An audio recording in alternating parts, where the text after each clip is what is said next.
এবার গান গেয়ে সমালোচনার মুখে পরিমণি। সামাজিক মাধ্যমে ছড়িয়ে পড়েছে তার গাওয়া একটি ভিডিও, যা মুহূর্তেই ভাইরাল হয়ে যায়। 32 সেকেন্ডের সেই ভিডিওতে দেখা যায় রাতের একটি অনুষ্ঠানে লাইভ মিউজিক উপভোগ করছেন পরিমণি। হাতে ফোন, সেলফি মোডে ভিডিও ধারণ করছেন তিনি। এ সময় মঞ্চ থেকে একজন গায়ক মাইক্রোফোন হাতে তার পাশে চলে আসেন এবং জনপ্রিয় গান এই মন তোমাকে দিলাম গাইতে শুরু করেন। পরিমণি এই সময় হাত বাড়িয়ে দিলে হাত ধরেন গায়ক। দুজনের এই মুহূর্তটি আনন্দময় হলেও সামাজিক মাধ্যমে একাংশের চোখে তা বিতর্কিত হয়ে ওঠে।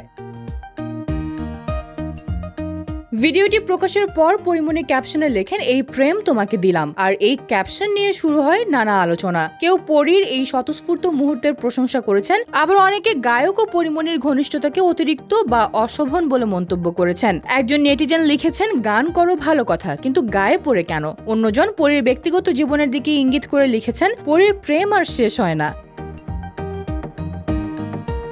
এমন মন্তব্যে পরিমণিকে নিয়ে নতুন করে সমালোচনার ঝড় উঠলেও তিনি এখনো এ নিয়ে কোনো প্রতিক্রিয়া জানাননি। তবে এটি প্রথম নয়। পরিমণিকে নিয়ে সামাজিক মাধ্যমে আলোচনা নতুন কিছু নয়। তার একাধিক বিয়ে, বিচ্ছেদ এবং একক মাতৃত্বের বিষয়গুলোও প্রায় আলোচনায় আসে।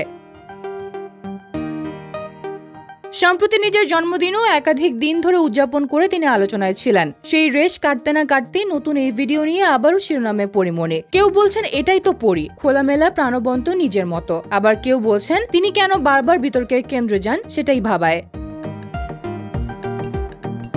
তবে নিঃসন্দেহে বলা যায়, সমালোচনা যতই হোক, পরিমণি জানেন কিভাবে আলোচনায় থাকতে হয়। এই ভিডিওতে সেটা আবার প্রমাণ করলেন তিনি।